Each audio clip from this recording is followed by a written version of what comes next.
होते हैं तो IMR per 1000 birth it was 61, which is in reduced to 38 in the year 2016. So it is not on the financial indicators, even on the health indicators. हम लोगों ने जबकि all India figure है 34, तो Bihar is narrowing down the gap in the IMR, whereas the all India average is 34 and Bihar is 38. So from 61 it has come down to 38. In the maternal mortality rate, which was 261 in 2007-9, has decreased to 165 in the year 2014-16. तो मित्रों, उसी प्रकार जो literacy है, जो highest literacy एक decade के अंदर और अचीव किया तो it was Bihar. So the decadal increase was 16.8%. अगर एजुकेशन मिल जाता है तो उनका फर्टिलिटी रेट घट टू 2.3 हो गया, जो नेशनल एवरेज के लगभग बराबर है, और ग्रेजुएशन करने पर उनकी फर्टिलिटी रेट 1.6 हो जाता है, जो नेशनल एवरेज से के करीब बराबर है. तो यानी बिहार टोटल फर्टिलिटी रेट को भी रिड्यूस करने के लिए और सारे मेजर्स उठा रही है. And it is not only family planning measures will check this growth of population, but the intervention for the child education, especially the girl child education, plays a very key role in reducing the TFR.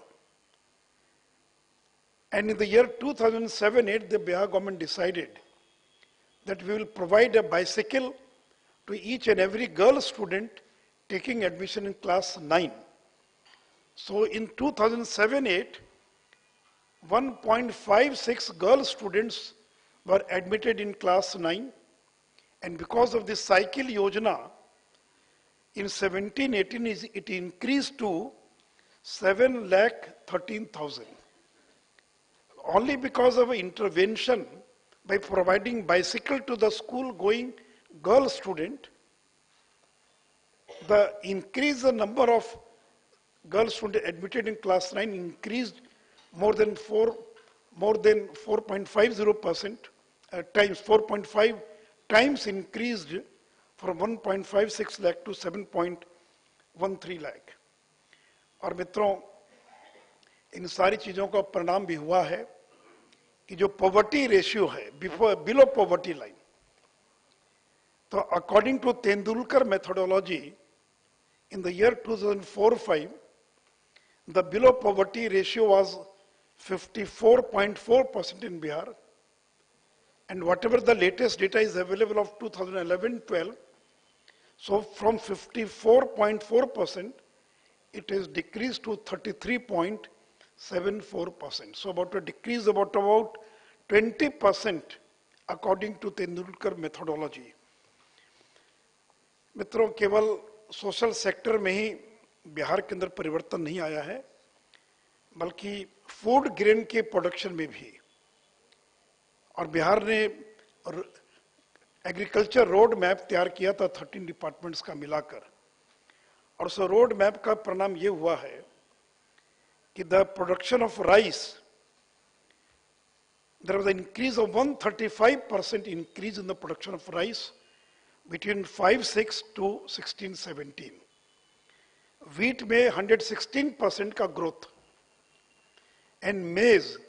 Now Bihar has become one of the major maize producing state of this country, and there is a growth of 184% growth in maize. जहाँ 2005-6 में maize का production 13.61 lakh ton था, वो बढ़कर 38.74 lakh ton, which is an increase of 184%. And now it is not only the increase in the production, but even the productivity also increased because of the intervention by launching agriculture roadmap. So in the case of rice, the productivity increased 129%. where it was 1.07 ton per hectare increased to 2.46 hectare per ton per hectare.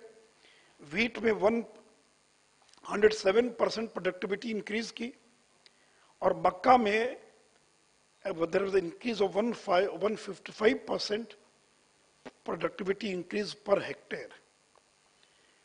मित्रों, power के sector में Bihar is one of the few states in which each and every household has been given electricity connection. When we came into power in Bihar in 2005, at that time Bihar के अंदर केवल 12,000 गांव के अंदर और बिजली पहुंची थी, और आज बिहार के सभी 39 जितने भी गांव हैं, 32,000 से ज्यादा जो गांव हैं, सभी गांव के अंदर बिजली पहुंच चुकी है। And not only the villages, because with the earlier 12,000 villages, it means only if अगर बिजली का तार गांव में पहुंच गया, then it was declared as an electrified village. So now each and every habitat means having a population of less than 100 also. So more than 106,000 habitats of Bihar has been provided with electricity, and each and every household who demand electric connection has been given electric connection. Government of India had given a timeline of to provide electricity before 31st of December. लेकिन बिहार ने 2 महीना पहले उस target को achieve कर लिया, और 31 अक्टूबर के पहले आज बिहार के अंदर और सभी गांव, सभी हैबिटेशन और सभी घरों तक हम लोगों ने बिजली पहुंचा दिया है। और आज अर्बन एरिया में 18 से 22 आवर्स इलेक्ट्रिसिटी है, और जो रूरल एरिया वहां भी 14 to 18 आवर्स इलेक्ट्रिसिटी है। और अगले साल के 31 दिसंबर तक सरकार का टारगेट है कि there will be a separate electricity feeder for agriculture, there will be separate agriculture feeder. तो किसानों को एग्रीकल्चर फीडर से अलग बिजली मिलेगी, और डोमेस्टिक फीडर से डोमेस्टिक कामों के लिए बिजली मिलेगी। और जितने भी इलेक्ट्रिसिटी वायरिंग है, उन सारे वायरिंग को भी चेंज करने का बिहार सरकार ने एक निर्णय लिया है। तो इसलिए इसका जिक्र किया कि it is not only the financial sector, not only the health sector, not only the education sector, not only agriculture, but even in the power sector, which was nobody could have imagined about 10 years back or 12 years back. I myself could not imagine that Bihar will be having electricity. Each and every household will have electricity in Bihar, in a state like Bihar. तो इसलिए मित्रों, हर क्षेत्र में बिहार ने पिछले 13 वर्षों के अंदर प्रगति की है। अगर अभी रेड्डी साहब आए एयरलाइन से, और ये भी बताना चाहूंगा कि बिहार के अंदर 2004-05 में aircraft movement was only 3,844 aircrafts movement was there in Bihar in the 2004-05. I have all the data of 16-17. It is 15,508. और अभी इस फॉगी सीजन को छोड़ दें तो more than 50 flights were coming and going to and fro at Patna airport, जहां 4-5 में बिहार में 1,76,000 लोगों ने हवाई यात्रा की थी। इस साल that figure has increased to 35 lakh. So from 1.76 lakh, it has increased to 35 lakh. Bihar के अंदर 12 करोड़ की आबादी है, और मोबाइल फोन 8 करोड़ 49 लाख, 8 करोड़ 49 लाख लोगों के पास मोबाइल फोन है। यद्यपि जो शौचालय हैं, टॉयलेट्स हैं, वो भी लगभग 84% टॉयलेट्स जो है बिहार के अंदर और घरों के अंदर बनाए जा चुके हैं। तो इसलिए मित्रों, मैंने केवल चूंकि बाहर के लोग जो बिहार के बाहर से आते हैं तो उनको महाराष्ट्र में क्या हुआ, गुजरात में क्या हुआ, तमिलनाडु, आंध्र, तो वो वहां के आईने से बिहार को देखने का प्रयास करते हैं। समय नहीं है, शेवाल जी को कभी मौका लगेगा तो आपको बताएंगे कि हाउ बिहार वॉज डिप्राइव्ड। लेकिन पिछले 14-15 वर्षों के अंदर जो बिहार के अंदर विकास हुआ है, और अब बिहार सरकार ने यह निर्णय लिया है, जो प्रोसेस स्टार्ट हो गया है, कि हर एक जिले में each and every district of Bihar will have a engineering college, a polytechnic college, a mahila ITI, a GNM college, a paramedic college. और ये प्रोसेस स्टार्ट हो गया है, और अगले 3 साल के अंदर each and every district will have all these engineering college, polytechnics, ITI, ये महिला ITI, GNM, paramedic, and each and every sub division will have a ITI and ANM institutes. आजादी के 70 साल के बाद भी बिहार में एक भी नर्सिंग का कॉलेज नहीं था, and all the nurses were coming from Kerala, Tamil Nadu, and other parts of the country. So after 75 years of independence, the first nursing college started about 2 years or 3 years back, and now we've decided that each and every medical college will have a nursing college in Bihar. और इतना ही नहीं तो in the last 25-30 years, not a single medical college, new medical college was started in Bihar. We have 3 medical colleges in the last 4 or 5 years, and another 13 new medical colleges will be launched or will be established in Bihar. तो मित्रों, मैं शिवाल गुप्ता जी को खास करके धन्यवाद देना चाहूँगा कि बिहार की ये जो जर्नी है, जो यात्रा है, और विशेष करके जो आर्थिक विकास की यात्रा है, उसका जब कभी इतिहास लिखा जाएगा तो आद्री की भी उसके अंदर एक बड़ी भूमिका होगी। और इसलिए जब आज ये centre for economic policy and public finance जो बिहार सरकार और आद्री की मदद से आद्री में इस्टेब्लिश किया गया है, हम इसकी 10वीं वर्षगांठ मना रहे हैं।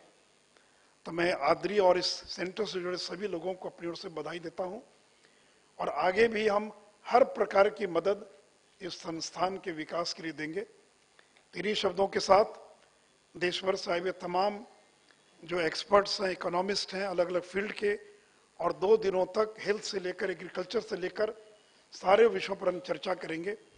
उन सभी लोगों को, और खास करके गोविंद राव जी और रेड्डी साहब, जिनका बिहार को हमेशा स्नेह मिलता रहा है, तो उन सभी लोगों का मैं अपनी ओर से अभिनंदन और स्वागत करता हुआ अपनी बात समाप्त करता हूं। धन्यवाद।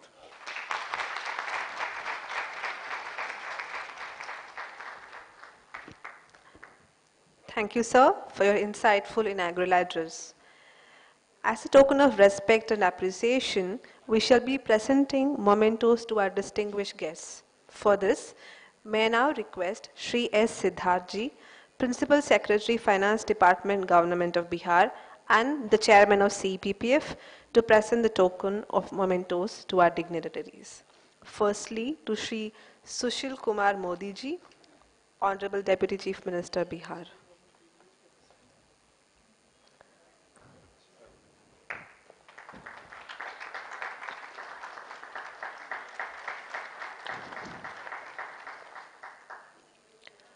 Next, to Dr. Y.V. Reddy, former Governor, RBI.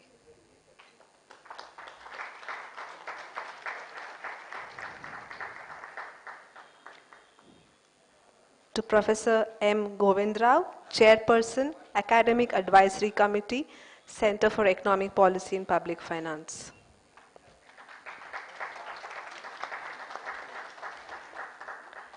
Professor Sukhpal Singh, Professor IIM Ahmedabad.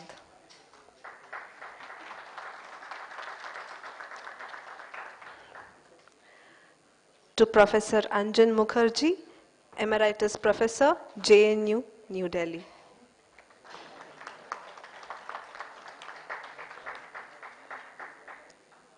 Thank you, Siddharji. May I now request Dr. Shaibal Gupta, Director of CPPF, to present a memento to Shri Siddharji.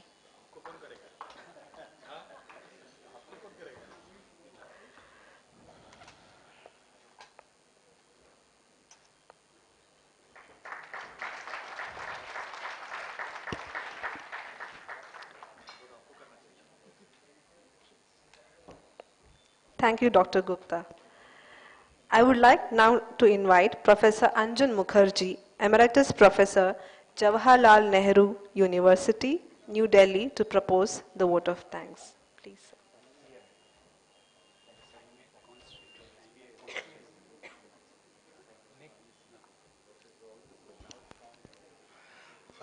Thank you. Sri Sushil Modi ji, Honorable Deputy Chief Minister of Bihar, Dr. Y.V. Reddy, Professor Errol is not here any longer, but still, Professor Shukpal Singh, Professor Govind Rao, Dr. Shoibal Gupta, Mr. Siddharth, ladies and gentlemen, thank you for taking time off from your busy schedules to help us inaugurate the conference today. In particular, I must mention the role of Sri Sushil Modi, who was there at the inception 10 years ago, and without his help, the Center for Economic Policy and Public Finance would not have taken shape. We are grateful to you, sir. We are also indebted to the Finance Ministry of the Government of Bihar.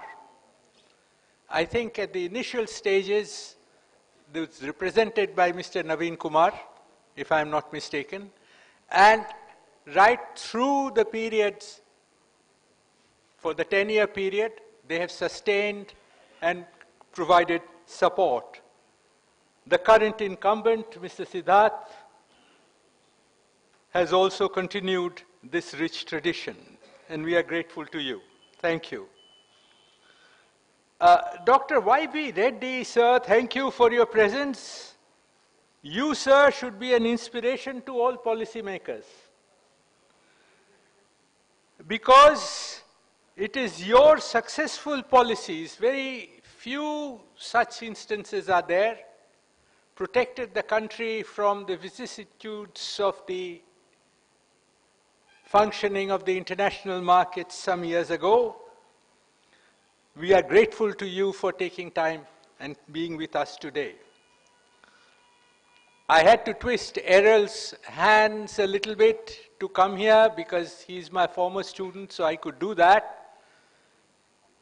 And I can tell you that he said that you'll have to square it with his wife, because his wife didn't want him to come. There were some things at home. So we are thankful to Errol and to Mrs. D'Souza for allowing this. Professor Shukpal Singh, thank you for being here. Please tell Errol I mentioned this. Yeah, sure. So, finally, I must say that two persons that I have not mentioned yet, who have functioned tremendously smoothly to keep the CEPPF from functioning for these 10 years. Dr. Shoibal Gupta, who's vacated his seat and moved down there, and Dr. P.P. Ghosh. And of course, they provided the leadership. And the entire framework of CEPPF came from Dr. Govind Rao, because at that time, he was the director of the National Institute of Public Finance and Policy. And together, these three framed out how the CEPPF ought to function over the academic affairs of that center. Of course, I must also thank all of you, because without your presence, this thing would not have been a success. So thank you all for being here. People say that a thing well begun or half done. Well, we shall see by tomorrow. So thank you once again.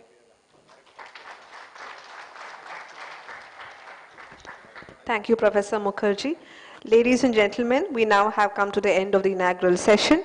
I am thankful to all of you, the distinguished guests and the delegates, for your enthusiastic participation. Thank you for your time. Now I request our guests and participants to proceed to the adjacent room for lunch. We shall reassemble in the conference hall at 2 p.m. for the lectures of the day. Thank you.